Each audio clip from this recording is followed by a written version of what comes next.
अस्सलाम वालेकुम नाज़रीन, रमज़ान मुबारक की खुसूसी अफ्तार नशरियात नेमत रमज़ान में आपका मेज़बान ज़ैद अख्तर हाजिर खिदमत है। उम्मीद करता हूँ आप सब लोग खैरियत से होंगे और आज 24वीं अफ्तार का इनकाद अपने मेहमानों में, अपने चाहने वालों में, अपनी फैमिलीज़ में, अपने दोस्त यारों के हमरा कर रहे होंगे। और आज बहुत ज़्यादा अजीम भी दिन है क्योंकि आज लैलतुल क़द्र की रात भी है। और कहा जाता है कि लैलतुल क़द्र की रात अल्लाह ताला ने हज़ारों रातों में अफजल करार दी गई है। तो इस रात में क्योंकि अशरा निजात भी है और अल्लाह ताला ने जहन्नम के दरवाज़े बंद कर दिए, जन्नत के दरवाज़े खोल दिए, तो अपनी मग़फ़रत तलब करें कि अल्लाह ताला के हुज़ूर हाज़िर हों, सुरखुरू हों और गिड़गिड़ा कर अल्लाह ताला के हुज़ूर इंसानों को मग़फ़रत तलब करनी चाहिए। कि कहा जाता है कि रमज़ान मुबारक में अल्लाह ताला एक नेकी का जो है सवाब 70 नेकियों से ज़्यादा दे देते हैं। और अगर जहन्नुम से इंसान निजात मांगता है, अल्लाह ताला बेहद बख्शिशो मग़फ़रत फ़रमाते हैं। तो क्या ही बात है इस रमज़ान मुबारक की। और आप हर साल की तरह इस साल भी हमारे साथ जुड़े हैं। ज़ेड डिजिटल के प्लेटफॉर्म से आप लोग नेमत रमज़ान को मुलाहिज़ा कर रहे होते हैं और अपनी पसंदीदगी का इज़हार लाइक, कमेंट्स और शेयरिंग के थ्रू दे रहे होते हैं। और आज भी आप लाजमी हमारे साथ जुड़े रहेंगे क्योंकि जिन मेहमानों से आपका तारुफ़ होगा, जिन आपकी हर दिल पर्सनैलिटी से आपका तारुफ़ होगा, उनसे गुफ्तगू का सिलसिला जारी और सारी रहेगा। तो आपका यकीनी तौर पे हमारे साथ जुड़े रहेगा और अपने लाइक कमेंट्स में हमें बताइएगा कि हमारी आज की नशरियात कैसी जा रही हैं। और कोई सवालात आप करना चाहें तो लाजमी हमसे करिएगा। और बात यह है कि जितना आप शेयर करेंगे, आपको आगाज़ ही रमज़ान में बताया था मैंने, ज़ेड डिजिटल के प्लेटफॉर्म से आपके घरों पर बहुत अच्छे सरप्राइजिंग गिफ्ट जाएंगे जो कि बहुत अमेजिंग है। और ख़ास तौर पे बिन एहसान के गिफ्ट हमारे साथ मौजूद हैं। हमारे साइट पर सर्विसेज फाउंडेशन के गिफ्ट हमारे साथ मौजूद हैं जो कि आपके घरों पर डिलीवर के करवाए जाएंगे। तो बात यह है कि आगाज़ है अफ्तार ट्रांसमिशन, आपको पता है हम हम्दो सना और नात रसूल मकबूल सल्लल्लाहु ताला अलैहि वसल्लम से हम किया करते हैं। और आज भी हम्दो सना और नात रसूल मकबूल सल्लल्लाहु ताला अलैहि वसल्लम पेश करने के लिए हमारे साथ बड़े प्यारे से सना खान रसूल भी मौजूद हैं। और आज जो मेहमान शख्सियत मौजूद हैं, कबल इसके कि मैं उनसे आपका तारुफ़ करवाऊँ और उनसे आपको मिलवाऊँ और उनसे हम गुफ्तगू का सिलसिला जारी रखें, आज नेमत रमज़ान का हिस्सा हैं। तो आइए वेलकम करते हैं। हमारे साथ पहले मेहमान मौजूद हैं जनाब फ़हद एहसान साहब, नेमत रमज़ान का हिस्सा बने। वेलकम करते हैं। अस्सलाम वालेकुम फ़हद भाई। वालेकुम अस्सलाम। क्या हाल है, खैरियत से? अल्हम्दुलिल्लाह। बहुत शुक्रिया और बहुत खुशामदीद आप नेमत रमज़ान का हिस्सा बने। जज़ाकल्लाह, बहुत शुक्रिया। जज़ाकल्लाह। हमारे साथ सेकंड गेस्ट मौजूद हैं जनाब सैयद अबरार हुसैन साहब, उनको भी वेलकम करते हैं। अस्सलाम वालेकुम अबरार साहब। हाँ वालेकुम, कैसे हैं आप? अल्हम्दुलिल्लाह, आप खैरियत से हैं? ठीक ठाक हैं, बहुत शुक्रिया आपका भी एक दफ़ा फिर नेमत रमज़ान का हिस्सा बनने के लिए। और एक बड़ी प्यार से मेहमान शख्सियत मौजूद हैं, उनका भी मैं तारुफ़ कराने से पहले चाहता हूँ कि आगाज़ में ही आपसे मिलवाऊँ ताकि आपका साथ, उनका साथ और हमारा साथ एक दूसरे के साथ जुड़े रहे। जनाब फ़ारूक डैडी साहब हमारे साथ मौजूद हैं। अस्सलाम वालेकुम फ़ारूक साहब। क्या हाल है आपके? खैरियत से? अल्हम्दुलिल्लाह, बिल्कुल ठीक। बहुत शुक्रिया। आपका भी शुक्रिया नेमत रमज़ान का हिस्सा बनने के लिए। तो मैं नसीब हुई। वैसे मेरे तसी कर दूँ जी, डैडी नहीं, डाडी मेरा फ़ारूक डाडी साहब। हाँ, क्या बात है। तो फ़ारूक डाडी साहब का भी साथ हमारे साथ जुड़ा रहेगा। और सेकंड हमारे साथ एक और मेहमान नात ख़ां मौजूद हैं, जनाब हाफिज़ हैं, सना खान रसूल हैं, हाफिज़ नौमान साहब। अस्सलाम वालेकुम नौमान भी, क्या हाल है? खैरियत से हैं?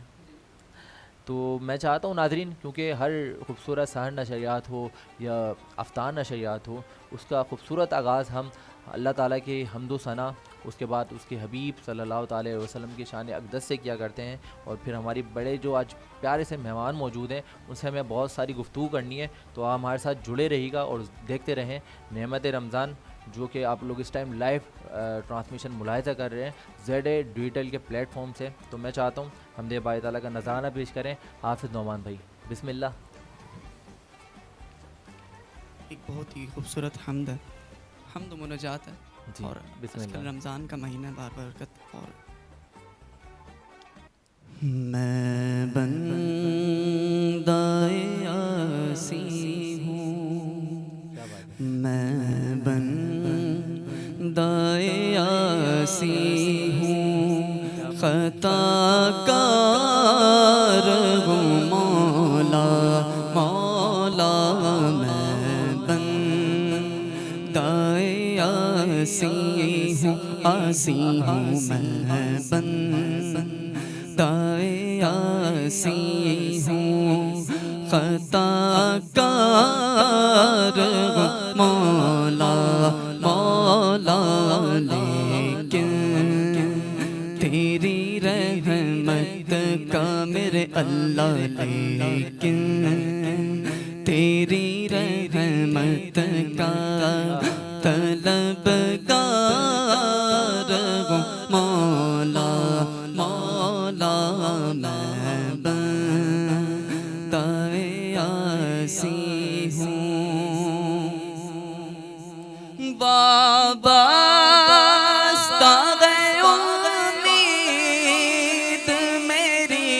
तेरे करम से वाबस्ता है उम्मीद मेरी तेरे करम से तेरा फकत तेरा परस्तार हूँ मौला मौला तेरा फकत तेरा परस्तार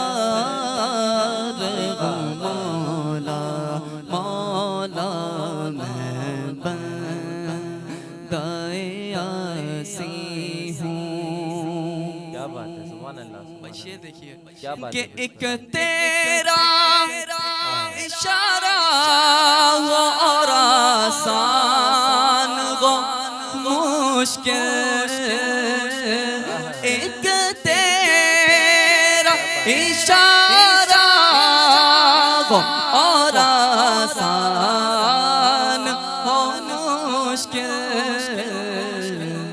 एक लहर उठे और मैं उस पार हूँ मौला मौला मैं बंदाए आसी हूँ खताकार हूँ मौला मौला लेकिन तेरी रहमत का तलबगार हूँ मौला मौला मैं बंदाए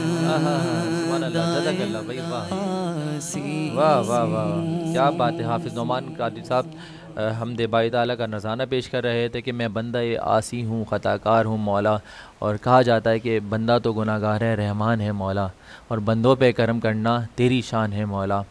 है शुक्र तेरा तूने मुझे इतना दिया है, मुझ जैसे गुनाहगार पे ये कैसी अता है, क्योंकि है शुक्र तेरा तूने मुझे इतना दिया है, बंदा तो गुनाहगार है, रहमान है मौला। नाज़रीन, आप इस टाइम मुलाहिज़ा कर रहे हैं हमें नेमत रमज़ान ट्रांसमिशन में, जो कि जेड डिजिटल के प्लेटफॉर्म से आप लोग इस टाइम हमें लाइव नशरियात के थ्रू मुलाहिज़ा कर पा रहे हैं। और मैं चाहता हूं कि आगाज़ में जिस तरह से मैंने आपको मिलवाया था, हमारे मेहमान शख्सियत बड़ी प्यारी मौजूद हैं। अगर पहला मेहमान से मैं बाकायदा तारुफ़ कराता चलूं तो जनाब बिज़नेस एनालिस्ट हैं और इसके अलावा CEO हैं यूनिमेक्स के, और इकनॉमिक एंड करंट अफेयर्स पे आर्टिकल्स भी लिखते हैं। जनाब फ़ारूक डाडी साहब हमारे साथ नेमत रमज़ान का हिस्सा हैं, हमारी मेहमान शख्सियत हैं। आइए एक बार फिर वेलकम करते हैं। फ़ारूक भाई, क्या हाल हैं? बिल्कुल ठीक, बहुत अल्हम्दुलिल्लाह, बहुत बहुत शुक्रिया। जज़ाकल्लाह आपका आने का। मुझे सबसे पहले ये बताएं, रमज़ान मुबारक में क्या मसरूफ़ियात हैं? देखिए, रमज़ान में तो मैं तमाम चीज़ें छोड़ के सिर्फ रोज़े रखता हूँ और जो इबादत जो हो सकती है वो करने, क्योंकि साल में ये एक ही महीना हमारे पास आता है, तो मेरी तरजीहात ये होती है कि मैं सब तमाम काम छोड़ देता हूँ। माशाल्लाह, इकनॉमिक और करंट अफेयर्स पे आर्टिकल्स भी लिखते हैं, तो आजकल की जो सूरत हाल है उस पर क्या लिखते हैं? कहीं ऐसा तो नहीं होता कोई लिखते लिखते कलम ही टूट जाता है? कलम तो क्या टूटेगा, लेकिन आजकल हमारे गरीबों की कमर, गरीब तो क्या हर इंसान की कमर महंगाई ने तोड़ दी है। बिल्कुल ऐसा ही है। और इतनी महंगाई हो गई है कि कभी तसव्वुर नहीं किया था। बिल्कुल ऐसा ही है। तो मसला सारा ये है कि हमारी मुल्क की इकॉनमी जो बेस करती है वो फेडरल बोर्ड ऑफ रेवेन्यू के महसूलात पे करती है, जो कि फेडरल बोर्ड ऑफ रेवेन्यू में आपका custom, income tax, sale tax, ये इदारे आते हैं। बिल्कुल ऐसा। और ये आपके कौमी बजट के अंदर 60% ये कंट्रीब्यूट करते हैं। बिल्कुल ठीक। और बदकिस्मती से अल्लाह। जो ये हुकूमत के ख़जाने में ये टैक्स जमा किया जाता है, इससे ज़्यादा पैसा ये टैक्स कलेक्टर और दूसरे अवामिल वो अपने घरों को ले जाते हैं। अब पाकिस्तान की तारीख़ में पहली मर्तबा पिछले साल जब इमरान खान की हुकूमत थी जी। तो उस वक्त एक टारगेट महसूलात का रखा गया था FBR का 6100 अरब रुपए, जी। जो ये कहा जाता था कि ये नामुमकिन है, ये कभी किसी सूरत में कलेक्ट हो ही नहीं सकता। अल्हम्दुलिल्लाह उस वक्त 6100 से ज़्यादा 6340 अरब रुपए जमा किए। क्या बात है। और उसमें तय ये हुआ था पहले कि 6100 का जो अदद था उसमें 3000 अरब रुपए IMF की जो कि हमने जो पिछली हुकूमत ने जो कर्जा लिया था उसकी इंस्टॉलमेंट की मद में और उसकी सूद की मद में 3000 अरब रुपए वो जब देंगे, पे करेंगे, और 3100 जो वो पाकिस्तान की डेवलपमेंट के अंदर खर्च होंगे। जी जी। और मेरे अपने तज़िये के मुताबिक अगर इमरान खान की हुकूमत को इस तरह ना उठाया जाता तो हम पूरी कर लेते 5 साल अगला माली साल अगर इमरान खान को मिल जाता तो पाकिस्तान जो है वो FBR की मद में 8000 अरब से ऊपर वो जमा कर लेता। आपने एक छोटी सी मिसाल देता हूँ, आप रेस्टोरेंट में खाना खाने जाते हैं, 20,000 25,000 का बिल अगर 5-6 दोस्त 10 दोस्त चले जाते हैं आता है, उसमें आप उस ज़माने में 17.5% सेल टैक्स देते, आज 20% देते हैं जी। तो होता ये है कि हुकूमत के ख़जाने में ये सारे पैसे नहीं जाते, वो रेस्टोरेंट जो है मुश्किल से 2 या 3% शायद जमा कराते हों। इसी तरह जो फैक्ट्रियों में सामान बनता है उसके ऊपर भी सेल टैक्स, आप साबुन की टिकिया ले, उस पर लिखा होगा कि इतना सेल टैक्स आप दे रहे हैं, कि घी के डब्बों पे हर जगह। लेकिन बदकिस्मती से ये हुकूमत के ख़जाने में नहीं जाता। तो इमरान खान की हुकूमत ने एक ट्रेस एंड ट्रैकिंग सिस्टम रखा था, बिल्कुल ऐसा ही है, ताकि ये पता चले कि कितना टैक्स जमा हुआ, लेकिन उस पर भी इससे ऑर्डर लेके 3.5 साल वो कोर्टों की नज़र हो गया और इसके बाद इनकी हुकूमत चलती कर दी गई। बिल्कुल ऐसा ही है। तो बहरहाल अल्लाह ताला हिदायत दे, बस दुआ कर सकते हैं हमारे हुक्मरानों के लिए, इस मुल्क में रहने वाले जितने ये निज़ाम का झगड़ा है। अभी हमने ये तय करना है कि इस मुल्क को एक 22 ग्रेड का सरकारी अफसर चलाएगा या इस मुल्क को, इस मुल्क के 22 करोड़ अवाम के मुंतखब नुमाइंदे चलाएंगे। लेकिन हमारा तजुर्बा ये रहा कि पिछले 50 साल से इस मुल्क को जो चला रहा है सिर्फ एक 22 ग्रेड का अफसर चला रहा है और सारी हुकूमतें उसके मातहत चलती है। बिल्कुल ऐसा ही है। तो इस तरह हुकूमतें नहीं चलती, वो इस तरह आपके इदारे नहीं चलते, इस तरह आपका निज़ाम नहीं चल सकता। जो 4.5 रुपये का डॉलर था आज वो 300 रुपये का डॉलर हो गया, 290 तो 300 रुपये आप समझ लें। तो कहने का मकसद, और जिस तरह इस मुल्क में करप्शन हो रही है और जिस तरह से इस मुल्क से पैसा 50 लाख डॉलर 50 रोज़ाना की बुनियाद पे अफ़गानिस्तान जाता है, अल्लाह ये अफ़गानी लोग लेके नहीं जाते, ये हमारे ही यहाँ से जो कारोबारी या रुश्वतखोर या सरकारी अफसरान या आपके सियासतदान या जो भी है, ये गैर कानूनी तौर पे अफ़गानिस्तान ले जाते हैं और वहाँ से दूसरे मुल्कों में ये हवाला हुंडी के ज़रिए चले जाते हैं। जी जी। तो ये बजाय यहाँ पैसे आने के हमारे यहाँ से हमारा सरमाया बाहर जा रहा है। बिल्कुल ऐसे ही है। इस मुल्क में जब आज सुप्रीम कोर्ट के कोई ऑर्डर को मानने को तो याद नहीं, बिल्कुल बिल्कुल। तो यहाँ कौन इन्वेस्टमेंट करेगा, कौन आएगा यहाँ पे?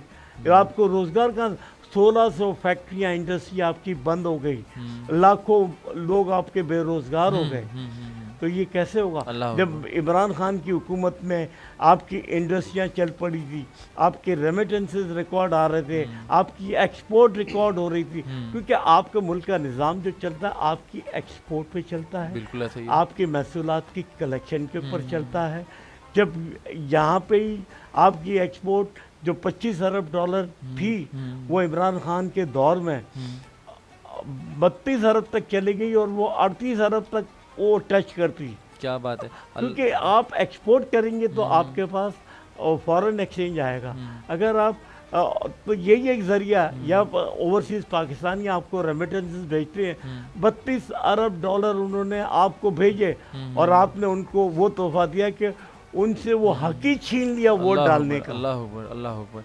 मैं नाज़रीन बस यही कहना चाहूँगा, जितनी हमारी फ़ारूक डाडी साहब बातें बता रहे हैं, आवाम को बाइख्तियार होना पड़ेगा और एक होना पड़ेगा ताकि ऐसे लोगों से छुटकारा हासिल हो और मुल्क पाकिस्तान किसी जानिब अच्छी बढ़तरी की तरफ जा सके।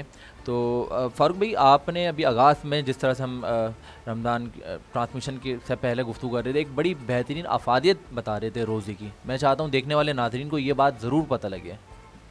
देखिए, ये एक जापानीज़ स्कॉलर है, साइंटिस्ट, उन्होंने अपनी एक तहकीक के ऊपर नोबेल प्राइज़ लिया और नोबेल प्राइज़ की वो तहकीकात के ऊपर जब उनको पूछा गया कि आप कि इसमें क्या वजह थी, इस पर आपकी क्या तहकीक क्या है, उसकी मैं समरी पेश करता हूँ। उन्होंने कहा कि इंसान को साल में 20 से 25 दिन तकरीबन 10 से 12 घंटे तक भूखा रहना चाहिए। जी। जब आपके जिस्म को ग़िज़ा नहीं मिलती है तो आपके जिस्म के अंदर आपका जिस्म ही उस फरसुदा जो सेल होते हैं और वो फरसुदा जो आपके जिस्म के अंदर जो नशोनुमा होती, जो कि जो गैर ज़रूरी होती, जो कैंसर और इस तरह की चीज़ें होती है, ये उसको खाना शुरू करता है। सही है। और आपका जिस्म जो है वो एक डिटॉक्स हो जाता है और साफ़ हो जाता है। जी जी। तो वो आपको कई किस्म की बीमारियों से बचाता है। और हमने देखा कि 1400 साल पहले जब इस्लाम का ज़हूर पजीर हुआ और हमारे नबी अकरम सल्लल्लाहु अलैहि वसल्लम की जब नबूवत नाजिल हुई, हमारे आखिरी नबी मोहम्मद मुस्तफ़ा सल्लल्लाहु अलैहि वसल्लम का, तो रोज़ा हम पे फ़र्ज़ किया गया। क्या बात है। बेशक। तो आप देखें कि उस वक्त और आज भी कुरान में वो चीज़ें जो 1400 साल पहले हमारे नबी ने बता दी थी, क्या आज हम देख रहे हैं मुख्तलिफ साइंस और ये उसमें आ रही है। तहकीक से ये साबित हो रहा है, यही चीज़ें मंजर यहाँ पे आ रही हैं। क्या बात आ रही है। हम 5 वक्त की नमाज भी पढ़ते हैं, उसकी हिफाजत, उसके दूसरे साइंटिफिक पहलू जो है वो भी है। तो बहरहाल इस्लाम में जो जो चीज़ें हमें कही गई है, जिन चीज़ों से हमें परहेज़ कहा गया है, इसके पीछे एक लॉजिक है, इसके पीछे पूरी एक हिस्ट्री है, इसके पीछे एक पूरी मंतक है। और अगर हम हमारे इस्लाम को, हमारी हदीसों को, हमारे पैगंबर के जो अहकामात हैं, उनके जो पैगाम है, उसको फॉलो करें तो इंशाल्लाह हम दुनिया में कहीं मार नहीं क्या बात है भाई, वाह, कितनी खूबसूरत फ़ारूक डाडी साहब बातें भी बता रहे, दुनियावी हवाले से भी बड़ी खूबसूरत बातें कर रहे थे और इस्लामी के हवाले से भी बड़ी सीरत नबी पे रोशनी डाल रहे थे। अब मैं नाज़रीन आपको बताना चाहता हूँ, जो मैंने आगाज़ में भी इनसे मिलवाया था, बड़ी प्यारी मेहमान शख्सियतें, और ख़ास तौर पे अगर बात की जाए बिज़नेस इंडस्ट्री में इस टाइम बहुत अच्छा नाम कमा रहे हैं और कमाते जा रहे हैं, और समाजी तौर में भी बहुत ज़्यादा इनकी खिदमतें, इनकी बिज़नेस सर्कल में ही रहते हुए अब वो किस तरह से खिदमत पेश कर रहे हैं, वो मैं चाहता हूँ इनकी बाज़बानी ही हमें पता लगेगी। आपने कुछ दिन कबल देखा था उनके जो HOD हमारे साथ सैयद अबरार हसन साहब भी उनकी रहनुमाई कर रहे थे बिन एहसान ग्रुप की। आज उसी ग्रुप के CEO बिन एहसान बिल्डर्स एंड डेवलपर मौजूद हैं, और ख़ास तौर पे जिस तरह से हमने बातें अबरार हसन साहब से करी थी, तो मैं जाऊंगा CEO बिन एहसान ग्रुप मौजूद हैं जनाब फ़हद एहसान साहब, उनसे जानते हैं और उनको एक दफ़ा फिर नेमत रमज़ान में वेलकम करते हैं। फ़हद भाई, एक बार फिर वेलकम करते हैं आपको। कैसा लग रहा है नेमत रमज़ान का हिस्सा बन के? बहुत अच्छा लग रहा है, और रमज़ान की जो बातें अभी जैसे फारूक भाई ने बताई, बहुत सारी नॉलेज में आपके इजाफा होता है। और रमज़ान तो ऐसी चीज़ होती है कि वाकई काम लोग छोड़ देते हैं और इस महीने ज़्यादा से ज़्यादा कोशिश करते हैं कि हम अपने खुदा को राज़ी करें, अपने नेक अमाल बढ़ाएं, और को हम खुश कर सकें। क्या बात है। बिन एहसान ग्रुप से रिलेटेड आपकी क्या जर्नी है? देखें, बिन एहसान जो है मेरे वालिद का नाम है। हाँ, हमने क्या बात है। 2006 में गवादर से स्टार्ट लिया और गवादर में हमें तकरीबन 17-18 साल हो गए। 2 प्रोजेक्ट हमारे इस वक्त गवादर के चल रहे हैं। क्या बात है। बिन एहसान की बुनियाद हमने रखी 17 में, जब मेरे वालिद का इंतकाल हो गया था। तो फिर हमने कहा कि कोई ऐसा काम हम कराची में करें, क्योंकि बाई बर्थ हम कराची के थे, गवादर में काम कर रहे थे। तो बुनियाद हमने फिर कराची में रहते हुए गवादर से आगाज़ करने की क्या वजह थी? देखिए, उन दिनों कराची के हालात काफ़ी ख़राब थे और गवादर एक मुशर्रफ गवर्नमेंट थी। गवादर एक पोर्ट के तौर पे निखर के सामने आया था, लेकिन बदकिस्मती ये रही कि उस वक्त जो है चीज़ें बहुत आगे चली गई, जितना आगे वो था नहीं। अब अगर हम वो बात करें गवादर की, तो गवादर आज उस पोजीशन पे जिस वक्त हम 2003-04 में बातें करते थे, लेकिन अभी भी 2 से 3 साल लगेंगे गवादर को। गवादर आने वाले वक्त में पाकिस्तान का एक अहम किरदार अदा करेगा, पोर्ट के लिहाज से और मईशत के लिहाज से, इंडस्ट्रीज के हवाले से। थ्रू आउट इन प्रोजेक्ट्स में आप पर एतमाद कैसे बहाल हुआ लोगों का? बिन एहसान का इस टाइम माशाल्लाह एक शॉर्ट टर्म में हम नाम देखते हैं, बड़ा तेज़ी से फास्ट ग्रोइंग नेम बढ़ा बिल्डर। देखिए, इन्वेस्टमेंट हर शख्स करना चाहता है, उसकी ख्वाहिश होती है कि मैं कहीं ना कहीं अपना प्लॉट लूँ, कहीं फ्लैट बनाऊँ, कहीं हम बेंगलो बनाएं। एतमाद आता है आपके काम से, आपके डिलीवर, आपके टाइम से। कि हमने जो 3 साल पहले प्रोजेक्ट शुरू किया बिन एहसान ग्रीन सिटी, जिसकी हमने बुनियाद रखी, बहुत कम मिनिमम रेट पे हमने उसको लॉन्च किया। क्या और रेट लोगों को 2,40,000 में हमने उसको स्टार्ट लिया था। 2,40,000 तो उस वक्त बड़ा तंज होता था यार, ये 2,40,000 में रेंटल का एडवांस चले जाता है किसी तो आप उस वक्त एक बड़ा टफ टाइम था हमारे लिए, लेकिन अल्हम्दुलिल्लाह हमने उसको साबित किया। और जो 3 साल का हमने टाइम दिया था लोगों को, उसमें हमने कोरोना को भी फेस किया, मुल्क की मईशत के हालात को भी फेस किया, जो इस वक्त महंगाई है उसको भी हम देख रहे हैं। लेकिन अल्हम्दुलिल्लाह अल्लाह ने बड़ी इज्जत रखी कि हमने अपनी मशीनरी के साथ, अपने टाउन प्लानर के साथ उसको डिलीवर किया और लोगों का एक एतमाद हासिल किया। क्योंकि लोगों की बड़ी ख्वाहिश होती है कि हम आज जो इन्वेस्टमेंट कर रहे हैं कल उनके बच्चों के काम आ सकें, उनके काम आ सकें। तो खुदा का शुक्र है कि जितना हम शुक्र अदा करें कि लोगों पे एक एतमाद आया और एक नाम अल्लाह ने दिया। क्या बात है। अच्छा, ये जितने आपके प्रोजेक्ट्स अभी इस टाइम चल रहे हैं बिन एहसान के, तो वो प्रोजेक्ट्स अभी अंडर कंस्ट्रक्टेड हैं या डिलीवरी उनकी स्टार्ट हो गई है? नहीं, जो सबसे पहला प्रोजेक्ट था अब हम उसको डिलीवर कर रहे हैं। बाकी जो है वो अब स्टार्ट ले रहे हैं। जैसे ग्रीन वैली है, वो हम ईद के बाद स्टार्ट लेंगे इंशाअल्लाह ताला। बिन एहसान है, वो हमारा चल रहा है, टाइम टू टाइम चल रहा है। प्रॉब्लम्स आ रही हैं जो इस वक्त मुल्क की मईशत, इस वक्त जो प्रॉब्लम है, जो हम लोगों से वादा कर रहे हैं डेवलपमेंट के हवाले से, उसमें बहुत प्रॉब्लम है। कि जब हमने स्टार्ट लिया था, सरिया किस रेट पे था, आज किस रेट पे था, और मशीनरी जिसमें ऑयल डलता है वो किस रेट पे थी, आज किस रेट पे थी।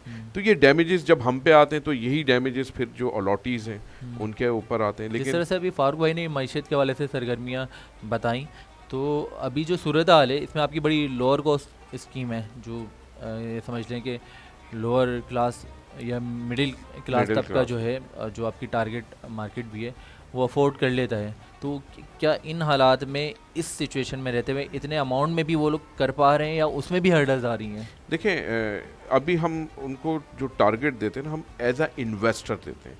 आप अगर हम अपनी बात करें, हम जब छोटे थे तो हमारे वालदैन ने प्लॉट्स लिए, तो स्कीम 33 में उस वक्त प्लॉट्स मिलते थे जो 90,000 1,05,000 रुपये इंस्टॉलमेंट पे। अब जो लोग देखते हैं, देखें इस महंगाई के दौर में उन्होंने अपनी बचत भी करनी है और अपने बच्चों की मुस्तकबिल के लिए भी प्लॉटिंग बनानी है। क्या बात तो अब जो हम देख रहे हैं कि उनको कम से कम इंस्टॉलमेंट में हम क्या दे सकें, कम से कम रेट पे क्या दे सकें कि आज अगर वो प्लॉट खरीद रहे हैं तो आने वाला वक्त 5 साल बाद, 10 साल बाद, जब उनके बच्चे बड़े होंगे, कुछ लोग देखें, कुछ लोग लेते हैं कि मुझे उम्रे पे जाना है, कुछ लोग लेते हैं कि मुझे हज पे जाना है, कुछ लोग लेते हैं कि मुझे अपनी बेटी के लिए लेना है कि उस वक्त काम आ सके जब मैं उसकी शादी कर रही हूँ। कुछ लोग लेते हैं कि जो आज की जो मेरी इन्वेस्टमेंट है, आने वाले टाइम में 5 साल बाद क्या होगा, 10 साल बाद क्या होगा। बस फैसला उन्होंने ये करना है कि जो वो चीज़ ले रहे हैं वो इतनी ऑथेंटिक हो, इतनी लीगल वे में हो कि 5 साल बाद या 10 साल बाद कहीं उन्हें शर्मिंदगी ना हो।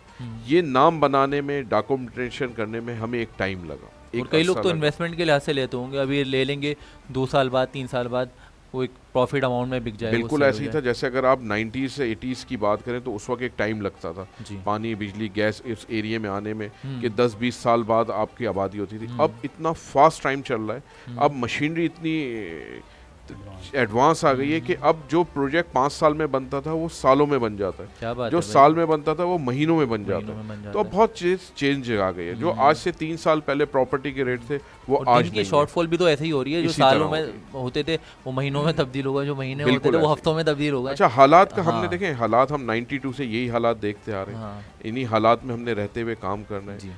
वक्त कठिन है, हम्म, लेकिन इसी टाइम पे इसी में हमने फैसला करना है और चीज़ों को लेके चलना है। और एक दिन आएगा इंशाल्लाह पाकिस्तान बड़ी मुस्तहकम पोजीशन पे होगा इंशाल्लाह। इंशाल्लाह। भाई वक्त मुश्किल है और इसी इस्तेकामत के साथ खड़े रहना है, डटे रहना है, और इंसान को हमेशा खूब से खूब तरक्की तो तलाश रही है, लेकिन उसमें इंसान की मेहनत, जुस्तजू और अच्छी डिसीजन की कमी भी रहती है। जिस तरह से बिन एहसान काम कर रहा है बिल्डर एंड कंस्ट्रक्शन के हवाले से, तो लाजमी तौर पर इनका इंतखाब भी हमें करना है। अच्छी अगर कोई अपने घर बनाना चाहता है। फ़ात भाई, अभी हाल ही में आप रमज़ान मुबारक में माशाल्लाह इसी महीने में 2 दिन पहले रोज़ा रसूल से हरम काबा से होकर वापस आए, तो कैसा लग रहा है?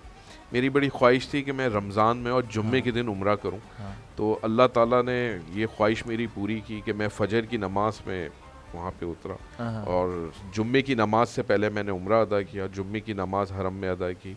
तो ये बड़ी खुश नसीबी की बात है।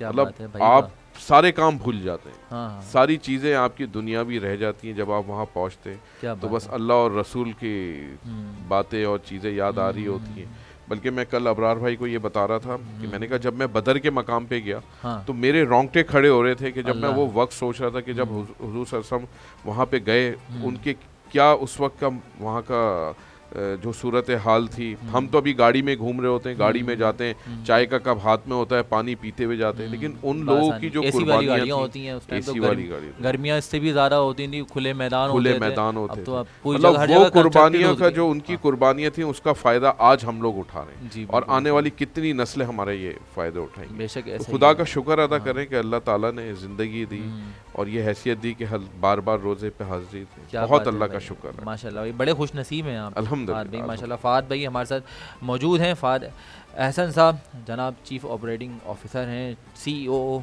बिन एहसान ग्रुप के। नाज़रीन, इसी तरह से मज़ीद भी चीज़ें आपको हमारे गेस्ट की बाज़ाबानी सुनानी है, काफ़ी कुछ हमें भी जानना है और आपको भी जानने को मिलेगा।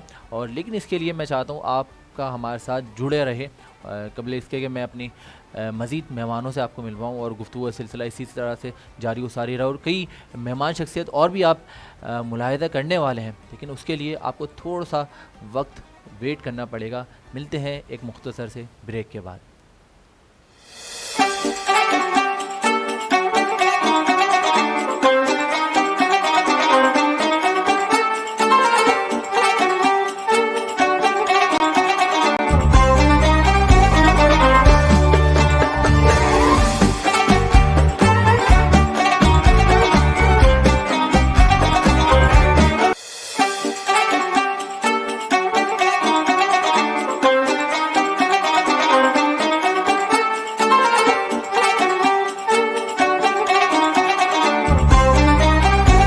बैक नाज़रीन, एक बार फिर खुशामदीद कहते हैं आपको। आप देख रहे हैं नेमत रमज़ान और आप हमारे साथ जुड़े रहेंगे क्योंकि आज जो हमारे साथ मेहमान शख्सियत मौजूद हैं बड़ी प्यारी पर्सनैलिटी हैं। और ख़ास तौर पे इनका अगर मैं तारुफ़ कराता चलूँ तो HOD मार्केटिंग है बिन एहसान ग्रुप के, और ख़ास तौर पे इनका एक लक़ब इनको और भी मिला, इनको शहनशाह निज़ामत भी कहते हैं। और आज हम अपने नेमत रमज़ान में इनको खुशामदीद कहते हैं। सैयद अबरार हसन साहब हमारे साथ मौजूद हैं। अबरार भाई अस्सलाम वालेकुम, एक बार फिर वेलकम करते हैं। बहुत शुक्रिया आपका। कैसा लग रहा है? माशाल्लाह आपकी तीसरी दफ़ा नेमत रमज़ान में 3rd टाइम आज हाज़िरी हुई है। मुझे तो आज भी ऐसा लग रहा है पहली दफ़ा आया हूँ। हाँ क्या बात है। नया जब आप आते हैं कुछ ना कुछ नया ताज़गी मिलती है। क्या बात है, क्या बात है। बिन एहसान इतनी ज़बरदस्त खिदमत अंजाम दे रहा है और HOD आप head of division head of marketing भी हैं, तो आपकी सबसे ज़्यादा क्या आपको टफ़ कंडीशन पेश आती इन सिचुएशंस में रहते हुए जो आजकल मईशत की हालात हैं, मुश्किलात हैं? देखिए, मैं अगर गुफ्तगू का आगाज़ यहाँ से करूँ कि बुज़ुर्गों ने कहा है कि बरगद का दरख्त कभी अपने नीचे पीपल के दरख्त को पनपने नहीं देता। जी ऐसा ही है। ठीक, मेरा बरगद का दरख्त यहाँ बैठा है क्या और मैं पीपल का दरख्त हूँ और कितना फला फूला हूँ ये आज पूरी इंडस्ट्री जानती है, मेरा पूरा ऑफिस जानता है। जी। मैं 4 प्लॉट बेचने आया था और मैं इस इंडस्ट्री को अच्छा नहीं समझता था, लेकिन सिर्फ इन बरादरान की, फैसल भाई और फाग भाई की एक दिन की मेरी मीटिंग ने मेरे तसव्वुरात बदले। और मैं अपनी पूरी ज़िंदगी जहाँ मैंने लगाई थी टेक्सटाइल में, उसको ताक कर यहाँ मैं आया और फाद भाई, फैसल भाई की उंगली पकड़ के चलना शुरू किया। आज इंडस्ट्री में जितने भी लोग मुझे जानते हैं। अबरार भाई, मैं चाहता हूँ आपकी आवाज़ अच्छी आए और हमारे नाज़रीन तक पहुँचे, थोड़ा सा माइक ऊपर कर लीजिएगा। अच्छा, तो जो भी कुछ मैंने सीखा वो इन बरादरान से सीखा। इन्होंने मुझे चलना सिखाया, बताया कि ये इंडस्ट्री है क्या, इसमें चला कैसे जाता है। फिर ये मुझे हर कदम पर लेकर चले। क्या बात है। और मेरा ख़्याल है कि मैं जितने भी इन लोगों के बाद का स्टाफ है उनमें शायद मैं फ़ख्र से ही कह सकता हूँ कि मैं वाहिद आदमी हूँ जिसको सिखाने में और जिसको बताने में ये दोनों बरादरान आर नहीं करते। क्या बात है। और मेरी भी कोशिश ये होती है कि मैं ईमानदारी और दयानतदारी से जो एतबार, जो एतमाद इन्होंने मुझ पर किया उसको बरूकार लाऊं, उसको कायम दायम रखूं। मुझे भी मार्केट से अब बहुत सी ऑफ़र्स होती हैं, सब कुछ होता है, लेकिन वो इंसान ही क्या जो कि अपनी असल से हट जाए, और वो इंसान ही क्या जिसने आपको चलना सिखाया। आप जब चलना सीखें तो उसी के राह में रोड़े अटकाएं। क्या बात। जो आपको बोलना सिखाए और जब आप बोलें तो उसी के ख़िलाफ़ बोलें। क्या बात। तो बेहतर ये है कि इंसान अपने खून की शराफत का, अपने घर की शराफत का, अपने माँ बाप की शराफत का, अखलाकियात का तकाजा ये कि जिसने आपको उंगली पकड़ के चलना सिखाया है आप उसका दामन कभी ना छोड़ें। क्या बात है। मेरी दुआ यही है कि मैं जब तक इस इंडस्ट्री में हूँ बिन एहसान में रहूँ। इसलिए कि मैं जब आया था तो मखरूज़ था, आज खुदा का शुक्र है कि कुछ लोग मेरे मखरूज़ हैं। ये खुदा और ये बहुत बड़ी बात है जिस तरह से अबरार भाई ने एक बात आखिरी एक बात है जी कि अभी जैसे फ़ारूक साहब ने अपना एक तज्ज़िया पेश किया, फाद भाई ने अपनी बात की।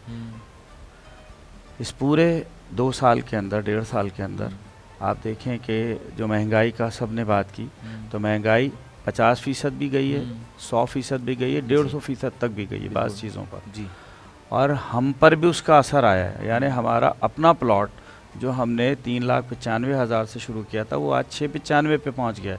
लेकिन हमने जो है उस महंगाई को देखते हुए, यानी ये जो इस वक्त पूरा इन्फ्लेशन है, पूरा वर्ल्ड इन्फ्लेशन है, और वर्ल्ड इन्फ्लेशन में सबसे ज़्यादा जो वर्स्ट कंडीशन है वो पाकिस्तान जैसे अंडर डेवलप कंट्रीज़ की होती है, क्योंकि इनकी अपनी कोई इकॉनमी नहीं है, इनकी कोई एक्सपोर्ट नहीं, इनकी अपनी कोई प्रोडक्शन नहीं है।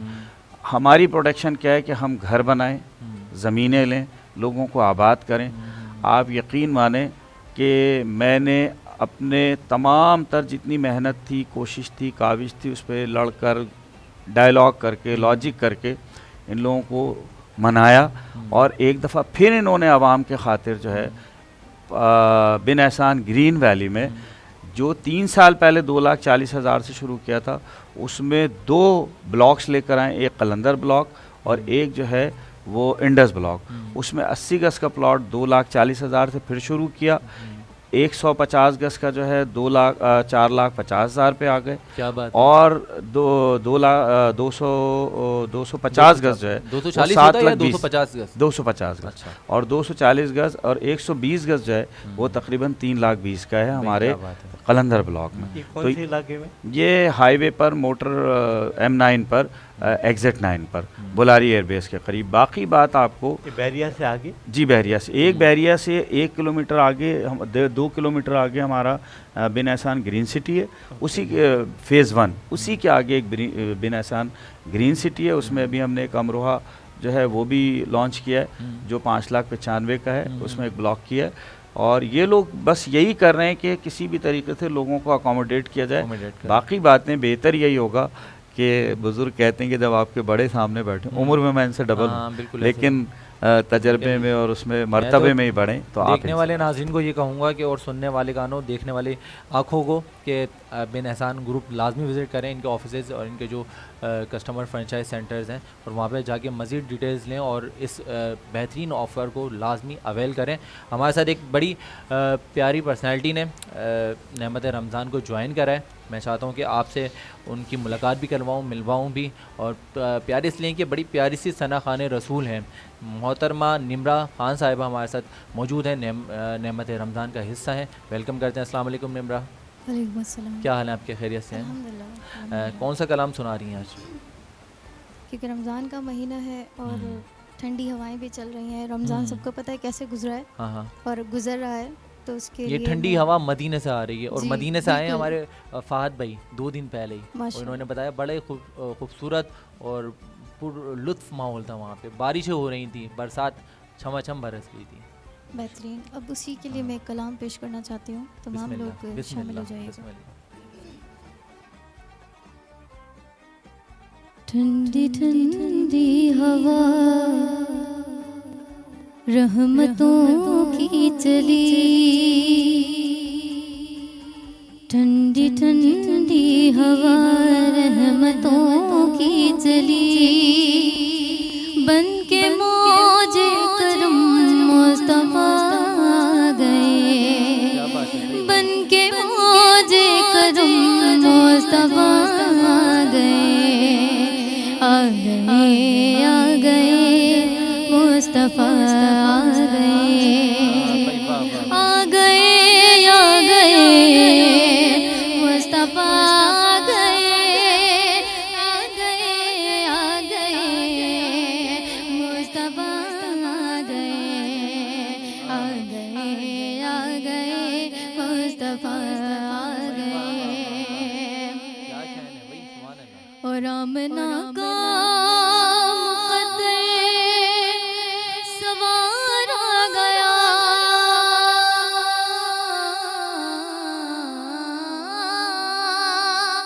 आमना का मुक़द्दर सवार आ गया, कि गोद में चांद जैसी उतारा गया, गोद में चांद जैसी उतारा गया।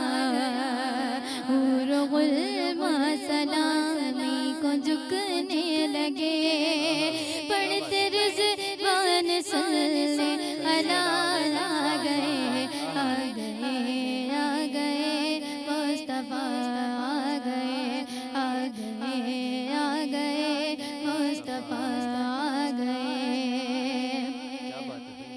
ठंडी ठंडी हवा रहमतों की चली, बन के मौजे करम मुस्तफा आ गए। वाह वाह वाह वाह भाई, क्या खूबसूरत कलाम का इंतखाब था। मोहतरमा निम्रा ख़ान साहिबा हमारे साथ नजरान अकीदत पेश कर रही थी, और हमारे साथ क्योंकि आपको पता है नाज़रीन, और आप लोग इस टाइम समात कर रहे हैं नेमत रमज़ान ज़ेड डिजिटल के प्लेटफॉर्म से, और ख़ूबसूरत इसलिए भी आज बड़े प्यारे खूबसूरत मेहमानों का साथ भी हमें हासिल है, और क्योंकि वक्त अफ्तार का टाइम बहुत ज़्यादा करीब आ पहुँचा है, तो मैं चाहता हूँ हमारे मेहमान मौजूद हैं। जनाब फ़ाद एहसान साहब ने हमें ज्वाइन किया था। फ़ाद भाई, कबल इसके कि हम इख्तिताम की जानिब जाएँ, हमारे देखने वाले नाजरीन को आपकी तरफ से एक पब्लिक मैसेज डिलीवर होना चाहिए।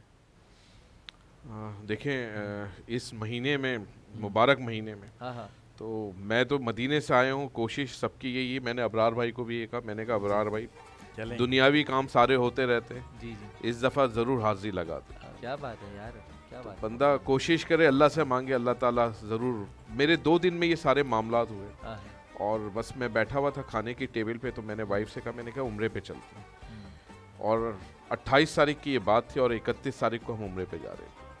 कितनी खुशनसीबी तो है। बस ये अल्लाह का शुक्र है, अल्लाह से मांगते हैं, अल्लाह हमें बुलाता है और अल्लाह ही सारे काम कराता है। क्या बात है। नाज़रीन, हमारे साथ एक और मेहमान शख्सियत नेमत रमज़ान का खुसूसी हिस्सा हैं थे जनाब फ़ारूक डाडी साहब। फ़ारूक साहब, मैं चाहूँगा देखने वाले नाजरीन को आपकी तरफ से भी एक मैसेज डिलीवर हो। भाई मेरा मैसेज ये है कि ये मुबारक महीना है, और मैं मुसलमानों को, जो मेरा बिलीव है, जो भी मांगना है अल्लाह ताला से डायरेक्ट मांगे। ये जो इधर उधर हम सबकी इज़्ज़त एहतराम अपनी जगह है, लेकिन कोई अगर ये समझता हो कि फ़लाँ पीर के वसीले से मेरा काम हो जाएगा या फ़लाँ से ये हो जाएगा, हम इज़्ज़त सबकी करते हैं, लेकिन अल्लाह ताला ने और हमारे नबी ने भी फरमाया, जो मांगना है आप खुदा से डायरेक्ट मांगें। क्या बात है भाई, क्योंकि ये हमारे यहाँ लोगों में ऐसी ऐसी चीज़ें भर दी गई है कि वो कभी उस आस्ताने पे जाएंगे, कभी उस आस्ताने पे जाएंगे, और ये सिर्फ और सिर्फ तालीम के फुकदान की वजह से लोग इन जाली पीर फकीरों, ये जाली जो आमिल और इन लोगों के चक्करों में पड़ के अपने आप को तबाह बर्बाद कर देते हैं। खुदारा ये आपको कुछ नहीं दे सकते, न ये आपका इलाज कर सकते हैं। आपको अपना इलाज आपके हकीम या आपके डॉक्टर, सनद याफ्ता डॉक्टर से करवाएं, क्योंकि मेडिकल साइंस ने इतनी तरक्की कर ली है कि आप सीधे अपने डॉक्टर से रजू करें।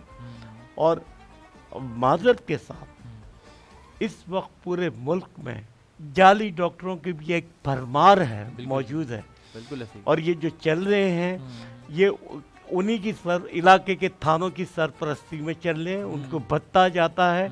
अगर थाने चाहें तो एक जाली क्लिनिक या एक जाली दवाखाना या एक जाली डॉक्टर एग्जिस्ट नहीं कर सकता। तो मैं तमाम मुल्क के तमाम आईजी से कहता हूं कि अपने तमाम थानों को पाबंद करें कि ये जितने भी जाली डॉक्टर्स हैं उनके इलाके में, जितने जुए के अड्डे इनके इलाके में, जितने मंशियात फरोश इनके इलाके में, ये थानों को पता है, उनको बंद करे, खुदा के वास्ते बंद करे। और इन गरीब लोगों को जो बच्चे नशे के आदी हो गए हैं, आइस के और इसके आदी हो गए हैं, इससे छुटकारा दिलवाएं इस कौम को। चंद पैसों के भत्ते की खातिर इस मुल्क के निज़ाम को मत ख़राब करें। बिल्कुल सही फरमा रहे हैं। अल्लाह ताला हिदायत फरमाए हमारी कौम को, हमारे हुक्मरानों को। और फ़ारूक डाडी साहब आपका बहुत शुक्रिया नेमत रमज़ान का हिस्सा बनने के लिए। अबरार भाई आप खुसूसी टाइम निकाल कर आए, और ख़ास तौर पे फ़हद एहसान साहब को भी लेकर आए, इसके लिए बहुत शुक्रिया फ़हद भाई, आपका आने का शुक्रिया।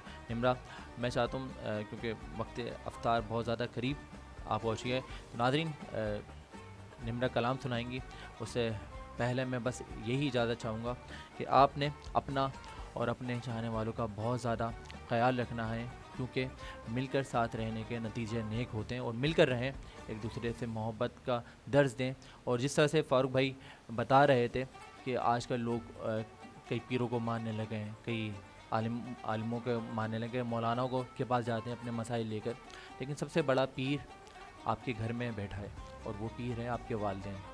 आप उनकी दुआ लें, उनकी दुआ लाजमी असर करती है, और जितनी उनकी दुआ में तासीर है वो दुनिया का कोई पीर उस दुआ को रद्द नहीं कर सकता। अल्लाह ताला कहते हैं कि जब वालिद साहब से दुआ लेते हैं तो वो दुआ डायरेक्ट अर्श पर जाती है, फ़र्ज से होती हुई अर्श पर जाती है। तो वालिदैन की बहुत ज़्यादा खिदमत गुज़ार बने, उनकी दुआ हासिल करें, क्या पता कब उनकी दुआ कबूल हो जाए और आपका इस दुनिया में ही बेड़ा पार हो जाए। तो कल बहुत जल्दी मुलाकात होगी आपसे इंशाल्लाह।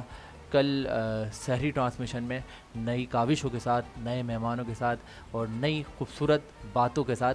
तो मुलाहिज़ा करते रहें नेमत रमज़ान को। जब तक इजाज़त दीजिए अपने मेज़बान ज़ैद अख्तर को। अल्लाह हाफ़िज़ व निगहबान। निम्रा बिस्मिल्लाह।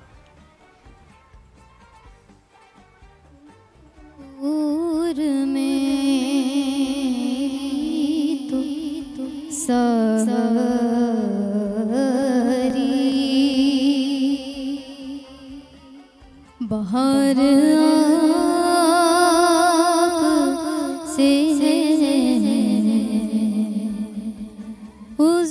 हुजूर मेरी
कब